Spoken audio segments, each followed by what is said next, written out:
நம்ம கார்ல டிராவல் பண்ணும்போது ஆவரேஜ் ஸ்பீடை distance equal to speed into டைம்ன்ற ஃபார்முலால போடலாம். அதாவது டிஸ்டன்ஸ் நம்மளுக்கு தெரிஞ்சிடும், டைம் நம்ம எவ்வளவு நேரத்தில் ரீச் ஆகிறோம்ன்றது தெரிஞ்சா டிவைட் பண்ணா நம்மளுக்கு ஸ்பீடு கிடைச்சிரும், ஆவரேஜ் ஸ்பீட்.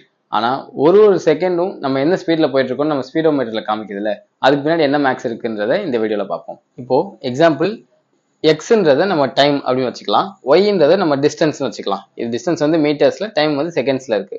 இப்போ example y equal to X square, ஓகேங்களா.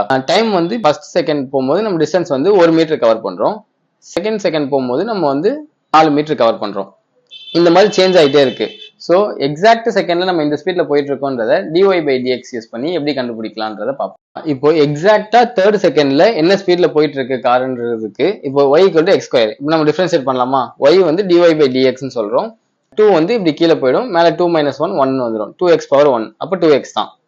இப்போ x வந்து 3ன்றதை நம்ம சப்ஸ்டிட் பண்ணலாம், x இருக்கிறதுல 3 போட்டா 2 × 3 வந்து 6. ஸோ 6 மீட்டர் பர் செகண்ட் வந்து அந்த இதுல போயிட்டு இருக்குன்றத நம்ம கண்டுபிடிக்கிறாங்க. இந்த டிஃபரன்ஷியல் யூஸ் பண்ணி தான் இந்த ஸ்பீடோமீட்டர்ல இந்த ஸ்பீடை நம்ம போயிட்டு இருக்கோம் அப்படின்றத நம்மளுக்கு காமிக்குது. ஓகேங்களா, தேங்க்யூ.